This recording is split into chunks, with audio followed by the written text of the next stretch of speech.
नमस्कार दोस्तों, आपका स्वागत है हमारी यूट्यूब चैनल पे। तो गाइस यार, आज के वीडियो में हम लोग बहुत ही इंपॉर्टेंट टॉपिक के बारे में बात करने वाले हैं। देखिए, जब कभी भी हम लोगों को पैसे की जरूरत पड़ती है तो हम लोग सबसे पहले तो हर जगह पे ट्राई करते हैं। जब कहीं से कोई रिस्पॉन्स नहीं मिलता है तो लास्ट में हम लोग एप्लीकेशन, लोन बैंकिंग या फिर जो है लोन के वेबसाइट पे लोन के लिए ट्राई करते हैं। और ऐसे में हम लोन तो ले लेते हैं, लेकिन क्या अगर उसका रिपेमेंट नहीं किया जाए तो हमें जेल होगा या क्या होगा, क्या क्या प्रॉब्लम आपको फेस करना पड़ेगा। और अगर जेल भी होगा तो इससे आपको बचना कैसे है, इस चीज के बारे में आज की वीडियो में हम लोग डिस्कस करेंगे। तो वीडियो को स्किप मत कीजिएगा। बाकी अगर आप हमारे यूट्यूब चैनल पर न्यू आ रहे हो तो चैनल को सब्सक्राइब करके नोटिफिकेशन को ऑल पे जरूर से कर लीजिएगा।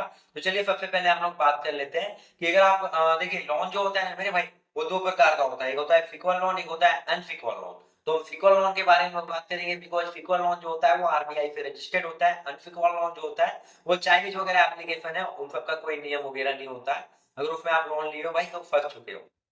ठीक है, अगर उससे आपको बचना है तो आप मुझे इंस्टाग्राम पे कांटेक्ट कर सकते हो, वहां पे भी मैं आप लोगों को कुछ इन्फॉर्मेशन दे दूंगा।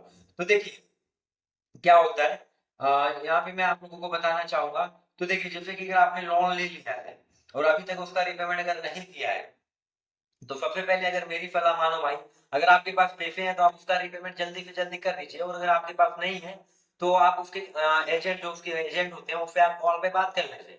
ठीक है, आप उसके एजेंट से कॉल पे बात कर लीजिए। बात करने में क्या जाता है, आप उसे अपना प्रॉब्लम बताइए कि हमारा ये हो गया, टांगा टूट गया, एक्सीडेंट हो गया है, जो भी हम लोगों का वर्क था वो अभी वर्क नहीं हो रहा है, जिसकी वजह से हम रिपेमेंट नहीं कर पाएंगे। देखिए, ऐसे में आपका जो पेनल्टी चार्ज है वो तो यहाँ पे जोड़ा ही जाएगा।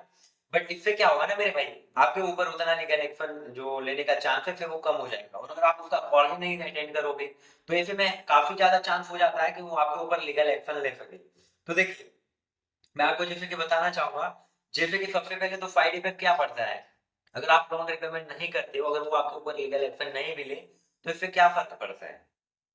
सबसे पहले तो आपका सिबिल स्कोर यानी क्रेडिट स्कोर खराब कर दिया जाएगा। अगर आपका सिबिल स्कोर एक बार खराब हो जाता है, फिर आप बैंक में जाइएगा, कहीं भी जाइएगा, कहीं भी लोन के लिए ट्राई कीजिएगा, आपका जो लोन है वो हर जगह पे रिजेक्ट कर देगा। जी हाँ दोस्तों, हर जगह पे आपका लोन रिजेक्ट हो जाएगा। आप जहां कहीं भी ट्राई करोगे वहां पे सबसे पहले आपको बोला जाएगा कि आप अपना क्रेडिट हिस्ट्री दिखाइए यानी सिबिल स्कोर दिखाइए, देन हम आपको लोन देंगे। ठीक है, बेसिकली अभी के टाइम पे अगर देखा जाए तो ज्यादातर जो लोन एप्लीकेशन है वो इनकम प्रूफ का भी रिक्वायर्ड करते हैं। और अगर आपके पास इनकम प्रूफ नहीं है तो आपका सिबिल कितना भी बेटर हो आपको लोन नहीं मिलेगा। तो सोच के देखिए, अगर आपके पास इनकम प्रूफ भी नहीं होगा, सिबिल स्कोर भी खराब होगा, तो फिर तो आपको भाई कभी लोन ही नहीं मिलेगा। तो ऐसे में आप रिपेमेंट कर दीजिए एप्लीकेशन का। अब रही बात अगर लीगल एक्शन लेने की, ठीक है, तो लीगल एक्शन वो आपके ऊपर ले भी सकता है और नहीं भी ले सकता है, डिपेंड करता है कंपनी के ऊपर। जी हाँ दोस्तों, डिपेंड करता है कंपनी के ऊपर और आपके लोन अमाउंट के ऊपर। जी हाँ, कि आपने कितना लोन लिया है। मान लीजिए अगर आपने मतलब कि, और ये होता है ना मेरे भाई कि काफी टाइम अगर हम रिपेमेंट नहीं करते हैं तो उसके एजेंट भी हमारे घर पे आते हैं। तो ऐसे में क्या होता है, तो देखिए एजेंट कब घर में आते हैं, तो चलिए उसके बारे में बात कर लेते हैं। तो अगर आपका लोन अमाउंट छोटा है, 4,000, 5,000, 6,000 का है, और अगर आप एक ग्रामीण क्षेत्र में रहते हो तो आपको बिल्कुल भी टेंशन लेने की जरूरत नहीं है। देन उसके एजेंट आपके घर पे बिल्कुल भी नहीं आएंगे। बाकी अगर आप एक शहर में रहते हो, भले आपका लोन 4,000 है, 5,000 है, बट वो आपके पास आ सकते हैं। अब देखिए, इसमें बेसिकली आप लोग बोलोगे भाई ऐसा क्यों है। तो देखो, एक्चुअली बात क्या होता है कि जितने भी कंपनीज होते हैं ये सब होते हैं, मुंबई के होते हैं, गुजरात के होते हैं, ये सब के होते हैं, बहुत मतलब कि बहुत दूर दूर के होते हैं। ठीक है, विलेज से। तो देखिए, अगर आप 20,000 का लोन लेते हो मेरे भाई, तो वो आपके गांव में भी आ सकते हैं। हाँ, उसके एजेंट गांव में भी आ सकते हैं, क्योंकि देखो अगर आप 20,000 का लोन लेते हो तो भाई उसको गाँव आने में कॉस्ट कितना पड़ेगा, 5,000 से 6,000 पड़ेगा। ठीक है, मैं आपको एक अनुमान बता रहा हूँ, पूरा कंफर्म नहीं बता रहा। 5 से 6,000 का कॉस्ट पड़ेगा।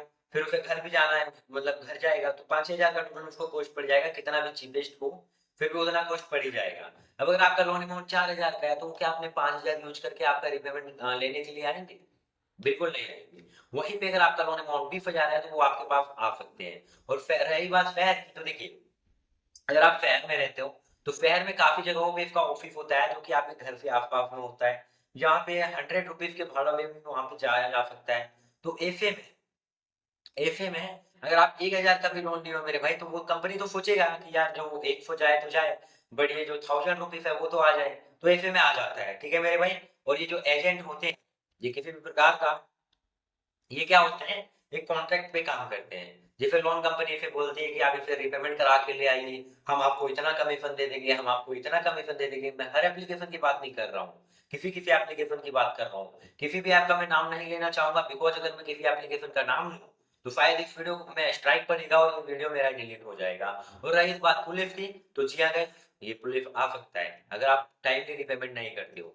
तो अगर मेरी मानो मेरे भाई, तो रीपेमेंट आप कर दो अगर आपके पास पैसे हैं। और अगर पैसे नहीं है, जी हाँ, अगर आपके पास पैसे नहीं है तो आप उसके एजेंट से एक बार अच्छे तरीके से बात कर लीजिए। जो भी पेनल्टी चार्ज है वो तो आपको देना ही पड़ेगा, बट यहाँ पे आपका मतलब किसी भी प्रकार की टेंशन लेने की जरूरत नहीं है। आप टाइम टू टाइम इसे रिपेमेंट कर दीजिए, नहीं कर पाते तो उसके एजेंट से बात कीजिए, देन मतलब इसी तरह से हैंडल कीजिए। जी हाँ दोस्तों, अगर आपको इसके रिगार्डिंग अगर आपको मुझ पर्सनली में बात करना है, उसके लिए आपको डिस्क्रिप्शन बॉक्स में इंस्टाग्राम का लिंक मिल जाएगा, आप वहां पे मुझे कांटेक्ट कर सकते हो। तो आई होप आज के वीडियो में मैंने आप लोगों को जो भी इन्फॉर्मेशन दिया वो आपको पसंद आया होगा। अगर पसंद आया तो वीडियो को लाइक और सब्सक्राइब जरूर से कीजिएगा। एंड इससे रिलेटेड आप लोगों के मन में कोई भी डाउट हो, कोई भी क्वेश्चन हो, आप कमेंट करके जरूर से पूछिएगा, मैं आप लोगों को रिप्लाई देने का कोशिश करूंगा। तो चलिए फ्रेंड, मिलता है किसी अगला वीडियो में, तब तक ले जाइए, वंदे मातरम।